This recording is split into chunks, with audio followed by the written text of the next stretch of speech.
Muy buenas, hoy vamos a continuar con la segunda parte del juego de la simulación del póker. Um, en mi lado izquierdo tenemos la primera versión, que es lo que ya se presentó, y no se ha modificado nada, absolutamente nada. Sigue siendo el mismo código, con las mismas 6 clases, ¿no? El main no contaría porque es, digamos, donde solamente vamos a demostrar cómo funciona. Y esta es la segunda versión, la última, yo puse Poker Ultimate. La última versión donde he implementado otras 6 clases, aparte de una igual. Pero en esta ocasión esas 6 clases he implementado algunos con los conceptos que piden la rúbrica y algunas clases que ya teníamos como carta, baraja, jugador o mesa se han ido cambiando en esta parte del Poker Ultimate, adaptándolo a los nuevos conceptos, ¿no? Como agregándole listas, pilas, colas, árboles y también hemos ido cambiando algunos métodos recursivos. Vamos a empezar con la clase carta, comparándolos. Y prácticamente aquí no hice ningún cambio, se mantiene la misma lógica, los mismos atributos, variables, los mismos gets, perdón.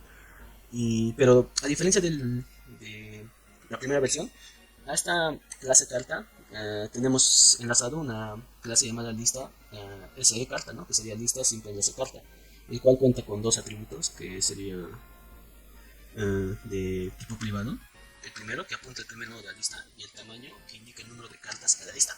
También cuenta con el método para obtener una carta, el cual si no se obtiene, si no está indicado en el índice, no lo va a obtener. Y aquí está su forma recursiva de obtenerlo. Este método igual es privado y se va a utilizar para obtener una carta de la lista en un índice específico, ¿no? De manera recursiva. Compara el índice actual con el índice deseado. Si son iguales, devuelve la carta del nodo actual. Y si no son iguales, llamas recursivamente al método para el siguiente nodo y aumenta el índice actual. Aquí están las variables índice actual.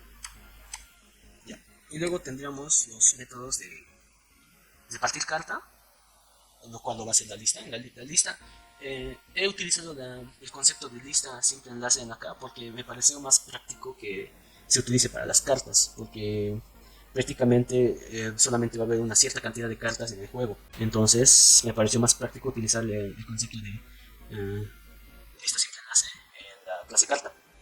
Ahora también tenemos el método mostrar mano de forma recursiva, que va a imprimir la carta actual del nodo y luego llamas recursivamente al método para el siguiente nodo, nada más.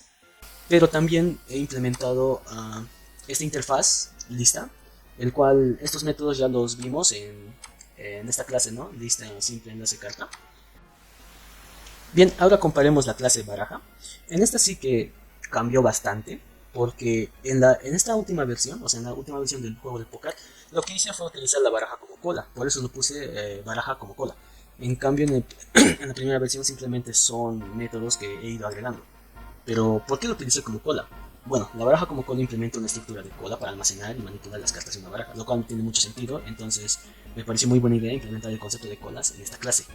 También cuenta con una clase interna que se llama nodo, que se va a utilizar para representar los nodos individuales de la cola en la baraja. Bueno, esta clase también tiene métodos muy recursivos, lo cual, poniendo un ejemplo, sería crear barajas recursivas. Le puse ese nombre, ¿no? Para que se entienda. El cual tiene estas mismas dos líneas de código, el cual, como dije, ¿no? Corazón va a haber 4 diferentes tipos de palo y, y siempre se va a empezar a partir del número 2, no en el 1. Recordemos que en el póker no existe el número 1. Y a partir del número 11 va a ser J, K, A. Y aquí estaría su método recursivo, siempre tratando de usar la condicional if, con puro if y no con for, como lo dicen en la primera versión. Um, Esto simplemente es para realizar las operaciones de la baraja. Me parece un poco más extenso, pero bueno, es algo que se pidió, ¿no? Y también tenemos el método de mezclar baraja, pero de manera recursiva. Aquí está. Creo que en esta parte lo que yo hice fue utilizar un collections.shuffle, que prácticamente lo que hacía era barajear el mazo. Simplemente eso.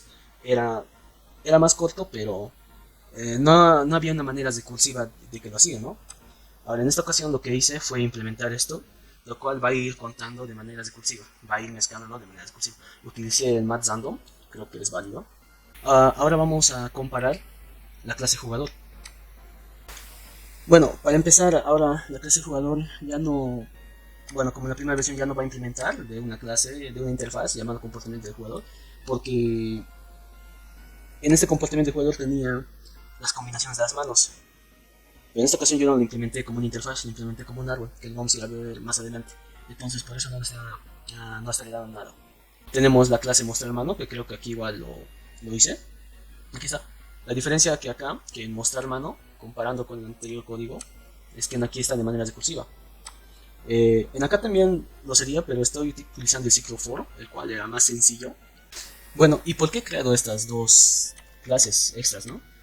Bueno, en resumen, para justificar la implementación del método, del concepto lista doble enlace, fui implementando esta clase, la cual es una lista doble enlace de apuestas, donde cada apuesta está contenida en un nodo y se enlaza tanto hacia adelante como hacia atrás, permitiendo una manipulación eficiente de las apuestas en la simulación del juego.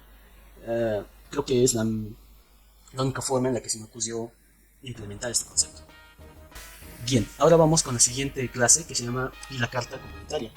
Esta clase es la responsable de representar una pila de cartas comunitarias en el póker, como su nombre lo indica. Aquí es donde apliqué el concepto de pilas.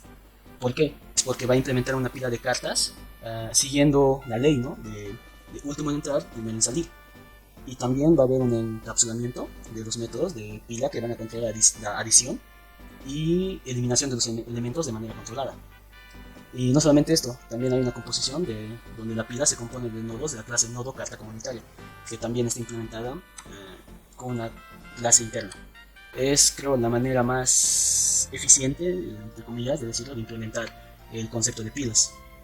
Porque si bien en la baraja podía haberlo implementado, pero yo implementé el concepto de colas, y en cartas implementé el concepto de simple enlace, y en el historial de apuestas implementé el concepto de doble enlace de apuestas. Entonces lo correcto fue implementar en las cartas comunitarias el concepto de pilas. En sí se ve bastante reducido a comparación del anterior clase mesa, ¿no? Que prácticamente hicimos como unas 200 líneas de código. Y bueno, en esta ocasión ya no tengo más clases para comparar, pero vamos a ir explicando las nuevas clases que he ido implementando, que sería la clase combinación, el cual esta clase va a ir representando los diferentes tipos de combinaciones que se puede formar con el conjunto de cartas, ¿no?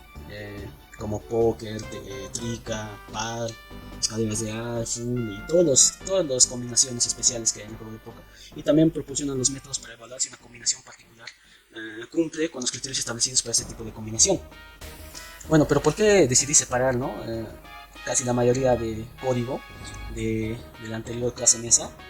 Porque decidí implementar el concepto de árbol de búsqueda binaria en esta clase, que se llama árbol combinaciones, la cual la clase árbol combinaciones implementa un árbol de búsqueda binaria que permite almacenar y comparar las combinaciones de las cartas. O sea, en resumen, esta clase proporciona una estructura de datos para almacenar y comparar combinaciones de cartas de póker en un árbol de búsqueda binaria. Los métodos implementados van a permitir agregar combinaciones y realizar comparaciones para determinar cuál combinación es mayor en caso de empates. Y la verdad no se me ocurrió una mejor forma de implementar este concepto de árboles que con las combinaciones que hay en las manos. Y como puede ver, tenemos los métodos de agregar combinación de manera recursiva, con puro if, sin while before. Tal vez no sea un método recursivo que a usted le habrá de ingeniera, pero no se me ocurrió de otra forma, la verdad. Y eso sería todo.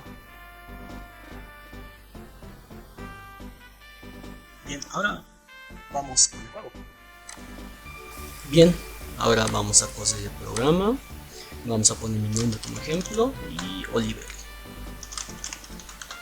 Vemos que no hay nada, Oliver tiene la ventaja. Vamos a introducir la apuesta de 400 igual. No salió nada, vamos a aumentar un poquito más la apuesta. Y sigue sin salir nada, vamos a aumentar un poco más la apuesta. Hay que recordar que Oliver está teniendo la ventaja, ¿no? Y bueno, no hay nada, entonces Oliver es el ganador, con 6 de trébol y 8 de diamantes, y ninguna combinación. Y es correcto, no hay ninguna combinación con la mesa y su mano. Y Oliver ganó, ¿por qué? Porque tiene la segunda carta más alta. Ahora vamos a ver el historial de apuestas y ganancias, y ahí está. Tenemos la ganancia total del ganador, que es Oliver, 1650. Entonces con esto podemos comprobar que el programa funciona correctamente, no hay ningún problema. Es evidente que no hay ninguna combinación. Ganó por la segunda carta más alta y sale ahí el resultado, ninguna combinación. Podemos ver el historial poniendo una S o una N y vemos. Entonces funciona correctamente el programa. Eso sería teoría ingeniera. Espero una buena calificación. Hasta luego.